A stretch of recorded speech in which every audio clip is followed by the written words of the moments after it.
And on Thursday evening, BBC One begins Holiday 89 with Desmond Lynam, Anne Gregg and Kathy Tayler. The first programme includes reports from the Virgin Islands, Turkey and northern France. Holiday 89 at 8 o'clock this Thursday evening. New boy, Holiday 89.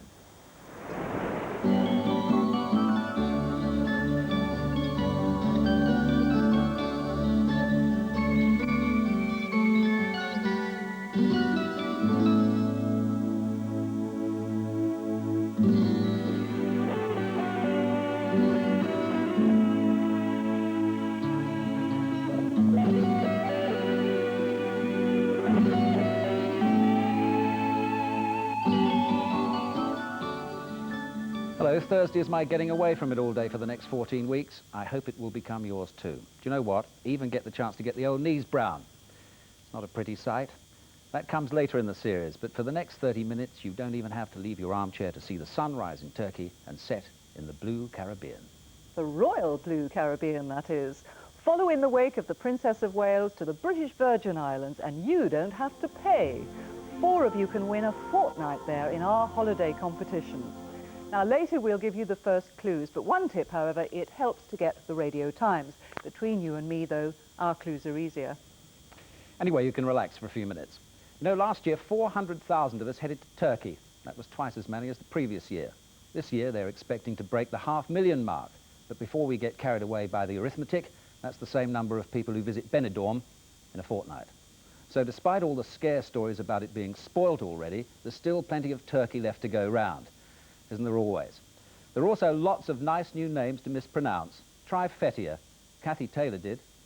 The 3.5-hour flight took Kathy to Dalaman in the southwest of the country, quite close to the Greek island of Rhodes.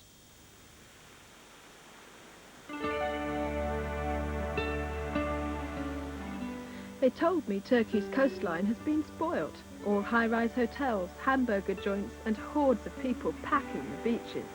Well, maybe some of it has, but with 5,000 miles of coast to choose from, you can avoid the crowded resorts and find treasures like Ulu Deniz. It is beautiful, but don't believe everything you read about it. Some of the brochures describe this beach as a long stretch of coarse silver sand.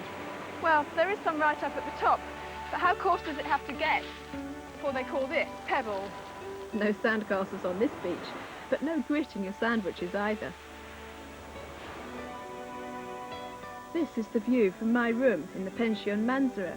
It's a bit of a walk to the beach, 20 minutes down the hill. And up? I'm afraid I took the bus, with a regular service for about 10 pence. Who wouldn't?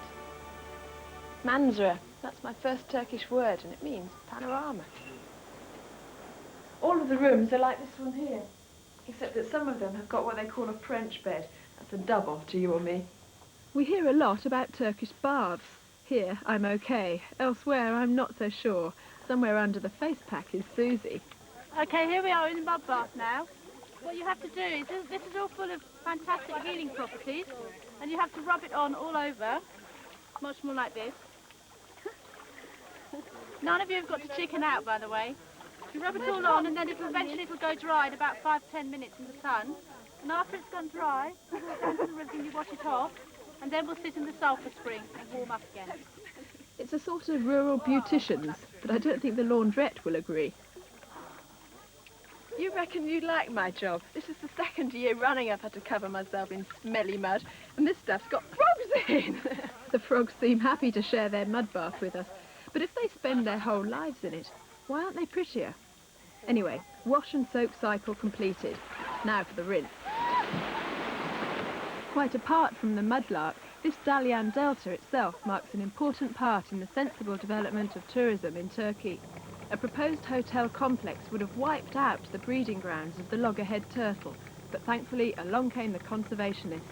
Unfortunately, we won the case and they've stopped building it, and they've made this into a total conservation area. There's brilliant, lots of birds, bee-eaters, ospreys, all sorts of kinds of birds here. But there's more than wildlife. There are signs of ancient life here. Scattered all along this coastline are the remains of life from as long as 3,000 years ago. Overlooking the water are the ruins of the city of Kaunos. Okay, the amphitheatre that we're in at the moment is dated back from the 6th century when the Carians were here. The Carians first built in the 6th century, and then the Greeks came along, and the Greeks sort of invaded, but they fairly well lived together, and the Greeks knocked the whole lot down and started all over again. There are lots of gaps in our knowledge of the times before the Greeks arrived, not least because the people here had their own alphabet, which still hasn't been deciphered. What we do know about this port is that it traded in fish, salt and slaves, but much more than that is going to have to wait until we crack their language. Somehow they managed to carve these tombs high in the cliffs, too high to climb up to. But in nearby Fethiye, you can get a closer look at some rock tombs from the 4th century BC.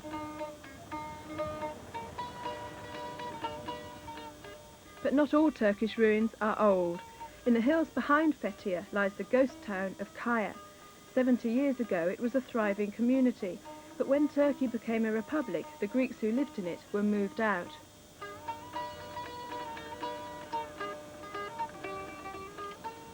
Now only a handful of farmers live in the valley.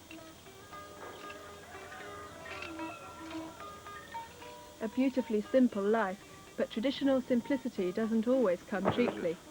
Oh, it's nice, but it's not traditional at all, is it, all those flowers? Oh, we have also traditional carpets, such as this one, as you can see, a praying one, and you direct this to Mecca if you want to pray at home. Yes. And as you can see, there is a holy lamp in the middle. This is the running water symbol. It means the symbol of fertility. So how much is a carpet like this, then? 450 pounds. That's quite expensive, isn't it? Do you have anything smaller? Well, these, yes. How much? Yes. How expensive are these? There is a fine Tashpınar from Central Anatolia. This is all vegetable dyes too, like that. Yes, it's lovely, isn't it? And how much is this? This is only 50 pounds. 50 pounds. Yes, I do like that. I think I'll have it. A dent in my budget. I hope I still like it when I get it home.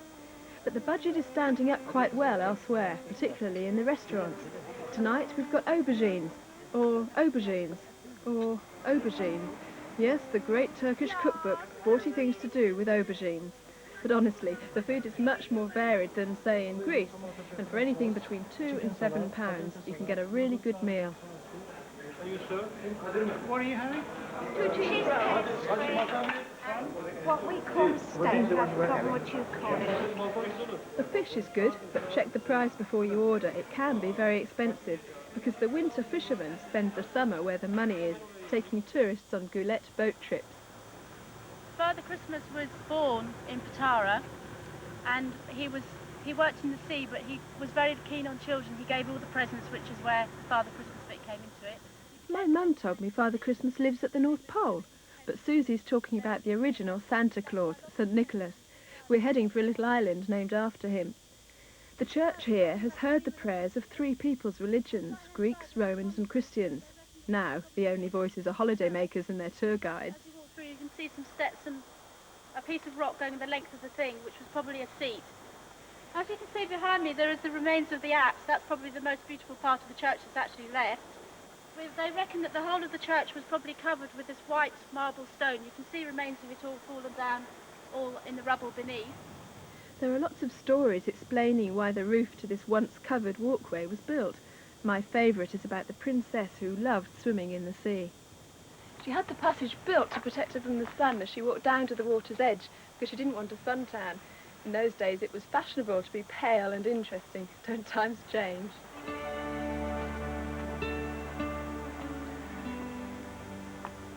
We filmed in May, and it was quite hot enough for me. Midsummer practically guarantees 100 degrees Fahrenheit and more. But there's much more to Turkey than just another sunny bit of the Mediterranean, much more than just another beach destination. It's a unique bridge between Europe and Asia. Its vast coastline largely unspoilt but not untouched by tourism. Where the mass invasion has started, there are already alarming similarities to the pillaging of the costas. It's hard for the Turks to say no to the instant wealth of tourism. But hopefully there are those who know that the beauty and the beast can live together. My first trip left a lasting impression. Even now, a few days after Christmas, this is the one Turkey I wouldn't mind seeing forever.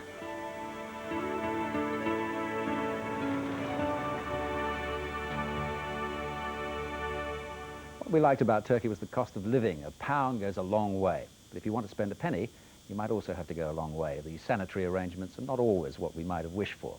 We travelled with Turkish Delight, and the fortnight in May cost £289, rising to £379 in August. That's bed and breakfast. Now, this year you might find this buried amongst your travel documents. It's from ABTA, the people who care about travel agents and operators who in turn care about us. In theory, taking the package apart, it's called, in amongst the explanations on why you shouldn't expect a bargain to be a bargain and why you should be philosophical about that Turkish plumbing, are these words of comfort from the people who are paid to care.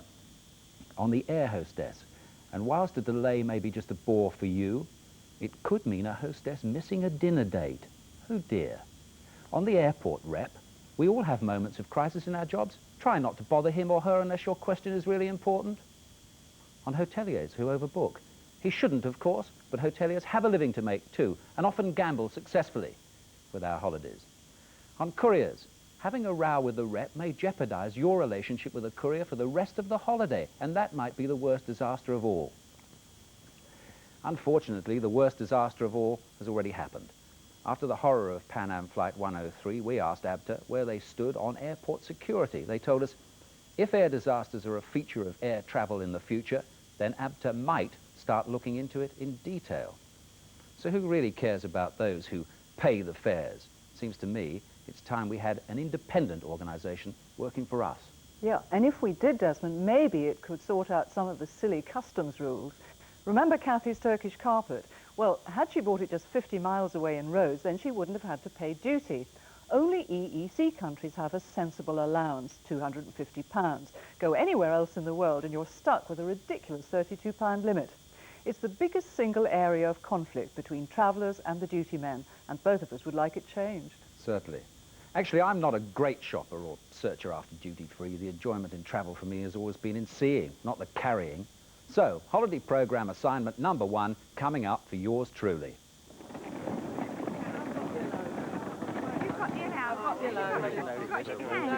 Holidays, they said. Oh, she's got the allowance. Lots of travel, they said. Yeah. Ruislip. People take a lot of the beer back, but it's very, 5:45 very cheap. a.m. Sorry, what? Here's the coat, here's the coat.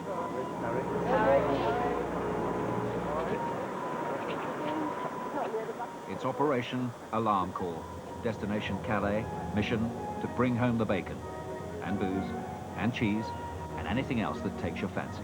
I haven't got a clue what I'm supposed to be getting. I mean, I don't know what I'm allowed, do you? Well, I think you're allowed 1 litre of spirits, you know, and I you know, a litre of sherry. What about the beer, Vera? Oh, I don't know, you can give it in the beer. Is it? M25 looks nice this time of the morning, Vera, doesn't it? Certainly does, yes.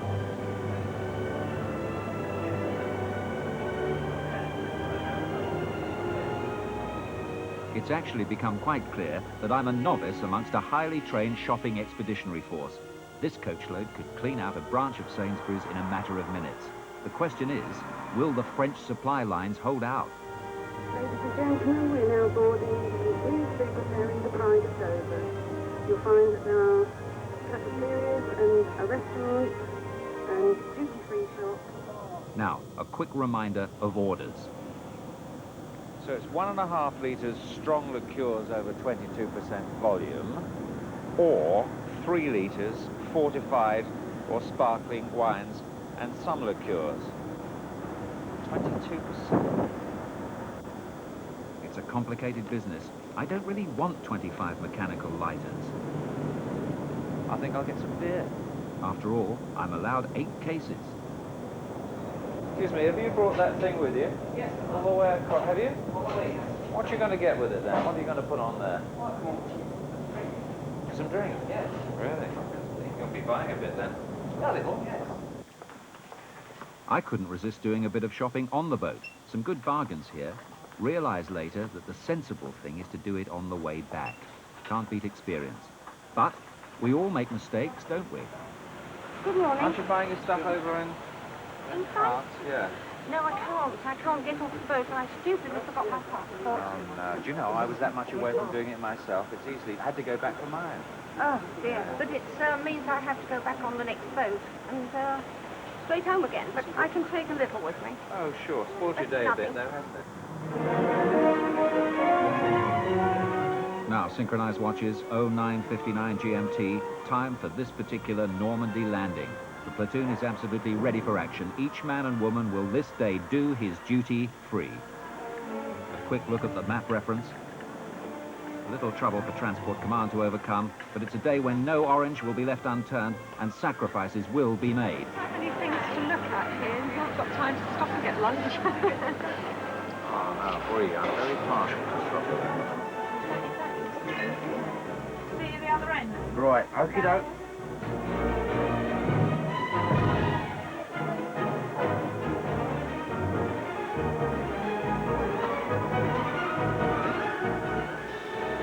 Put one back, I got 2 minutes. Okie doke. Is that all you've got, folks?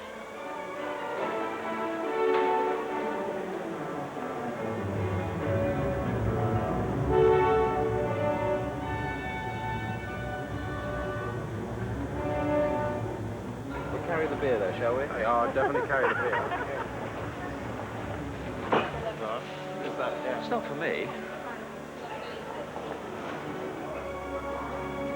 Lovely wine. Super choice. Yes, very nice. Difficult to decide what to choose. Choice, really, aren't they? A quick check. Now, how many francs is it again? Cool. I've covered my expenses already.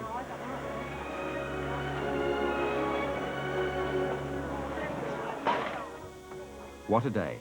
4 crates of lager, 3 jolly clarets, 2 dry martinis, and a big slab of camembert cheese. 4 rolling birds, 3 French hens, 2 turtle doves, and a partridge in a pear tree.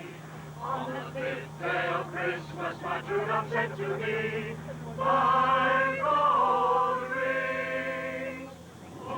How's your French stood up? Oh, very well. I said, yes, twice. Oh, great. S'il vous plaît. Terrific.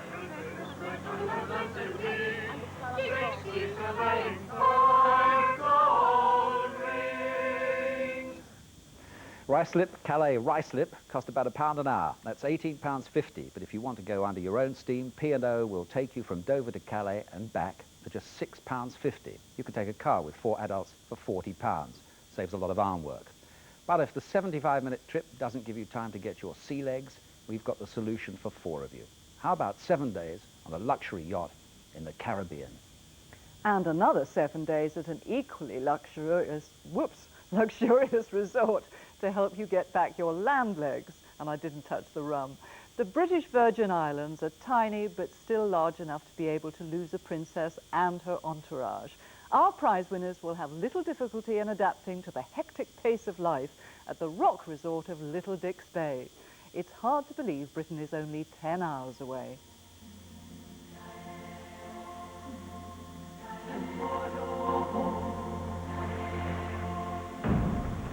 Little Dick's Bay. It's rather busy, so book your spot now. You've got a whole week here, and I think you'll like it. The Queen did.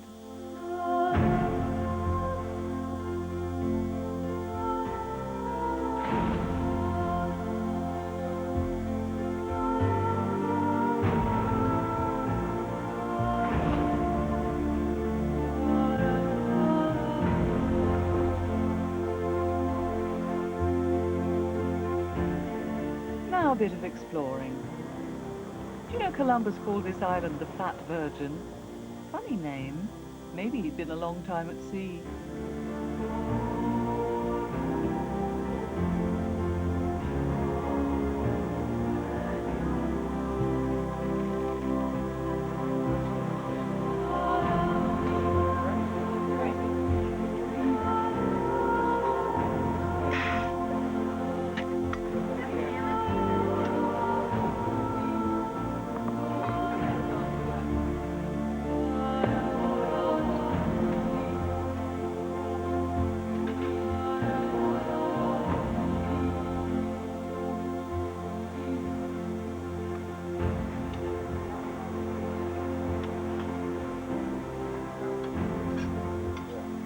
So, discovered by the Spanish, then snuffled by the English. Sir Francis Drake had a pied-à-terre on the British Virgins, wise man. I suppose it would have been about 6 doubloons a week then. And talking of filthy lucre, there really are tales of buried treasure. Robert Louis Stevenson pinched one for a famous plot. Wow, look at this! What a fabulous view! Oh my goodness! This must be 2 in 1 then. Ah! A bit, just about. The local jail locked with a plastic spoon. That's verging on the ridiculous.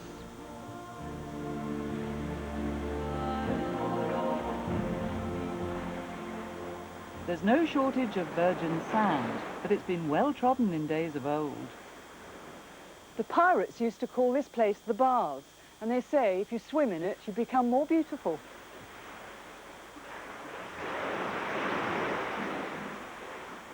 Apparently, these great lumps of granite have been stuck here since the islands were formed. You squeeze through into sea caves and the water's almost lukewarm. In fact, the temperature's just right and the bath salts are already in.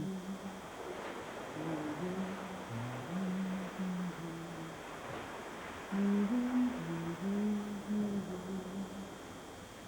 don't think I stayed in long enough, but it did give me an appetite.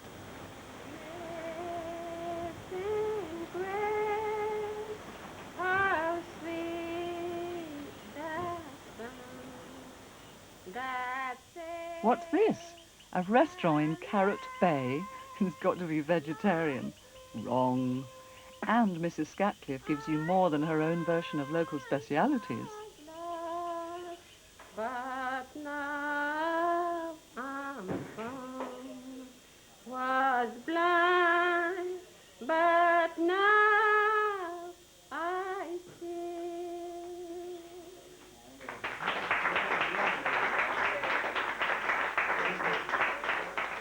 Amazing. Grace after the meal as well as before.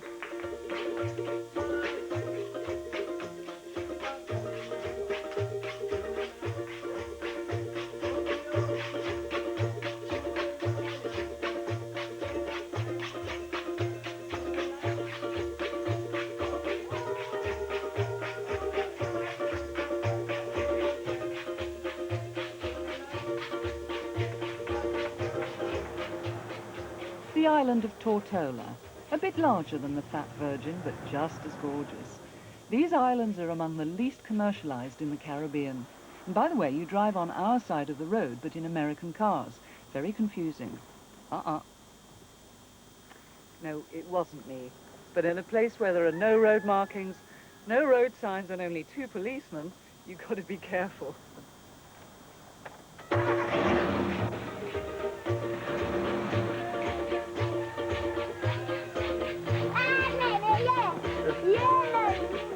This is the school tuck shop, Virgin Islands style.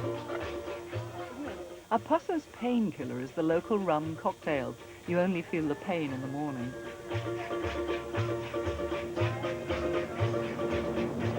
Along with most things, it's pricey in ports like Roatan, but the scenery's pretty.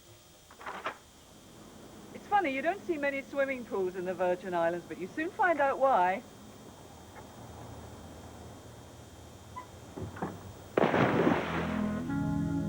Because look what you see in the sea.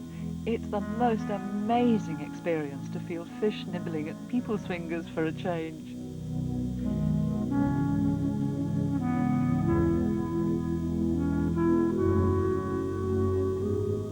The card, by the way, is the Fish Watcher's Field Guide, so you can tell your groupers from your grunts and give the barracudas a wide berth. It helps, of course, if you get it the right way up. Oh, what an experience. And then there's the second week of your prize.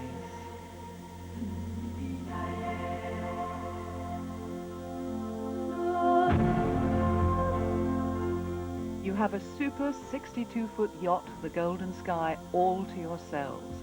And that's 4 of you, with the crew of 2 to take care of you and the boat.